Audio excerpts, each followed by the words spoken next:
Hi YouTube, it's Jo. Welcome to JoProgo Weekly. It has been far too long, I apologize. I miss doing JoProgo Weeklies. They're like this, you know? What am I standing on? I don't even know. So I felt inspired today because I saw this video by Hannah Hart. Yes, I love Hannah Hart so much, about going to college, and I was like, oh my god, that was so helpful. Advice for going to college, because at the moment I am applying, or I'm looking at schools to apply to, because I'm thinking about changing my program. So I thought I would do a very special edition of what the fuck to do when you're a queer person and you're applying to college.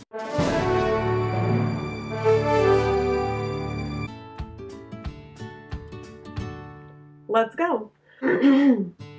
Ugh. I smoked a bowl, so I'm phlegmy. Pardon. First thing, I am qualified to talk about this as an individual who is queer, who has gone to many colleges. In case you wanted qualifications. The very important thing to know about all of this is that I am most qualified to talk about this because I am going to tell you what I did so that you won't do that, and I'm going to tell you what I'm doing now that helps me know to do better. Whoa, English. I didn't know I was queer the first time I applied to college. I didn't know I was queer till I practically graduated my undergrad institution.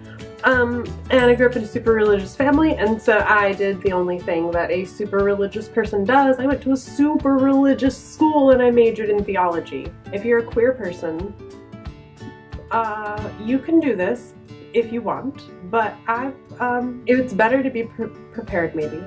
Then I came out as a lesbian. I'm not a lesbian, but you know, identity is hard. Labels, you can take them on and off. I put on lesbian for a while because I thought it was my label, but it's not. Anyways, I came out as a lesbian while I was in this theology program at this Christian school. It was a Christian theology program, not like world religion theologies, so we were only studying Protestant Christianity. Evangelical Protestant Christianity. What was happening to me? I don't know. So anyways, came out the last year of school of it was like my 5th year, senior year of that program, and it was a great learning experience. Meaning that I experienced discrimination, and my grades fell not because my performance had changed, but because my professors were giving me lower grades because I had come out as gay. Now I'm in another institution, and I didn't know I was trans before I applied to this institution, so I found one, and there were lesbian faculty, and it was like close to home program. It was distance learning, which I thought would be great because I was struggling. I happen with mental illness and like learning how to manage that. This program turns out not trans friendly at all, and I only learned that because I came out as trans, and when I come out everywhere. So I came out as trans, and I'm at school, and disaster. Not disaster, it's hard though.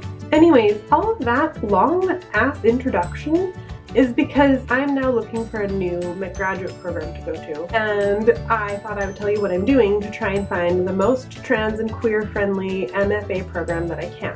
MFA program is a Master of Fine Arts, and I'm doing that in creative writing. First thing to do is I've Googled LGBT friendly MFA programs, or like queer friendly, or whatever your labels are, friendly. And then I looked at articles to see like if there are schools mentioned several different times, programs that are mentioned a few different times, and I looked for if they mention what faculty specifically are teaching the program who are queer. If you're going to an undergrad institution, I recommend doing this too, even though like majors change a lot when you're an undergrad. Like for most of us, they change all the time. But it's still good to like whatever you're focused on at the moment, whatever you're seriously going to school for or you want to go to school for, make sure that there are going to be some allies there for you. An ally in my terms right now is like another queer person. who understands queer issues, or at least is willing to learn, but it's really hard to educate your educators. They don't like it, and I don't like it. I'm here to be educated. I don't want to have to do the extra work to like educate you so you can be kind to me while educating me. Side note of anger. Okay, so then what I do, because I really like mail, is I will go request information from all the schools that I've decided are possibilities. At this point I'm not contacting anyone because I don't like to talk to people that I don't know, except you guys. You all are fun to talk to on the internet. So I request brochures to be mailed to me from these places, and this will tell me two things. One, when you fill out an information form, they often want you to select your gender, and often there are only those two choices, which I don't fit into those categories in any form, as many of you don't either. But there are occasionally schools, like I found one school that had transgender as a gender option, which was really cool. Unfortunately, it's a religious institution. So at this point, this will tell you like what kind of information they're going to give you and what they want from you. It'll tell you right off the bat if you're going to have to like claim a gender that's not yours, or like if they've made room for you to exist at their institution. Most of them have not, but if you find one, hooray! So then in the mail, you'll get things like maybe a folder like this with lots of information in it. This is my favorite kind. A fancy letter and another like magazine thing. This one even wrote me a handwritten thing. This is the transgender one. They have transgender as an option. PLU, but it's Lutheran. I don't know how I feel about going to a Lutheran school. Shh. That's my globe. Okay, so you'll get these in the mail, and this accomplishes a couple things for me at least. One, I have like physical, visual, tactile like copies of these schools so that I'm not like losing it all on the internet or like in my bookmarks because I can't keep track of that shit. They're in my hand and I can like keep it organized in my face. It will also tell me like, it tells me what the school wants me to know about it. Like you can see the people that they put in the pictures and you can just judge the fuck out of your school right now.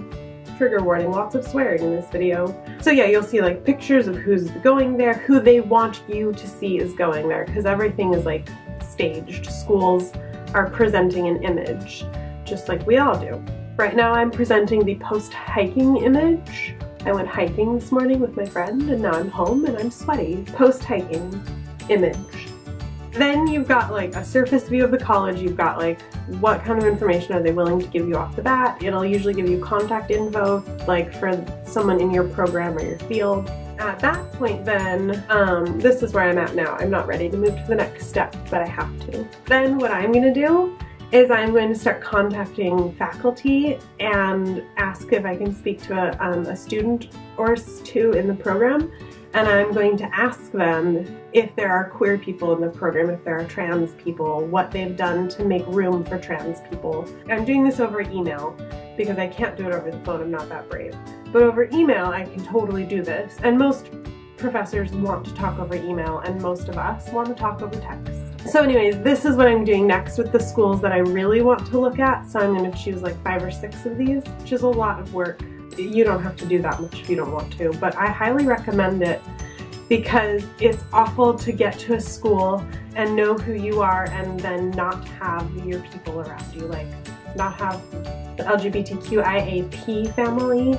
It's really lonely to go to school and be isolated in that respect and not have faculty you can relate to and who are going to have your back, because there are going to be faculty probably that don't want to have your back also. Also, I've never gone to a public school, and so I don't know how it's different in public institutions. I'm hoping, oh hi Beast. I'm looking at public institutions too and hoping that that might be a better experience, but I don't know. So once you've done all of that, if you can, like of course do a campus visit, but let's be honest, it's really fucking expensive to drive across a state, let alone fly across a country. So that's not always possible, and that's why talking to other students about their experiences on campus, like with discrimination or with having their pronouns and names respected, and how hard is it to get your name changed in the middle of school. These are great questions to ask like students who are willing to give you honest answers. At that point you have a lot more information than you had. This is just about the trans side of things, queer side. There's lots of like financial things, blah blah blah. I worry about those things last because I'm like, well, why would I like pay cheaper for a program and be treated poorly? not worth it. Anyways, that's my like little, here's what I'm doing to try and get myself to a program that I want to be a part of. Because I'm really tired of being in programs that don't have room for me to be in the program. As I'm sure many of you are too. Another thing to always remember through this process, because these programs are also going to have a lot of like language that's overwhelming and sounds really professional and above my head, and it's intimidating. So you have to remember the whole time, believe in yourself, because you work hard, you are a capable human being, and if this is what you want to do, you can do this. Just tell yourself that. You can do this. We can do this. We can get ourselves to schools that will respect us. I believe they are out there, and I believe we can. Yeah. Because it is like, I don't know, it's hard to look at a new school, it's hard to think about moving, it's hard to think about being in a place that is different and being with new people. And it's like intimidating to think about doing this program, any program, because you haven't done it yet and so you don't know the things that you're going to know. So it's okay if it sounds like intimidating, it's okay if you feel shy, it's okay if you feel scared, like have your feelings. Ask the questions, don't be afraid to ask a lot of questions, and apply a lot of places if you can. It's expensive to apply to school. You can ask for tuition waivers, you can ask for, not tuition waivers, application fee waivers. Ask for those, even if they say they're not given. What's the harm in asking? And if you can only apply to like 1 or 2 schools, doing all this work beforehand will make sure that you feel comfortable about the place you're applying, or hopefully you will. That's my hope for you, that's my hope for me. I hope that at the end of this year, all of us who are applying to school, we end up at a place where we are comfortable and can learn, because it's hard to learn when you're uncomfortable.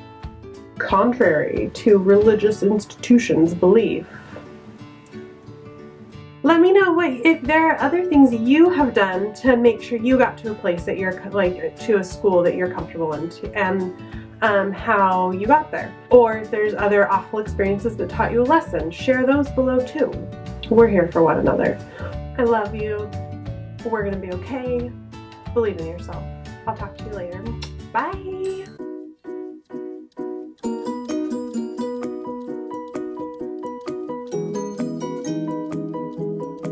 Testing again, and again, and again, and again, and again.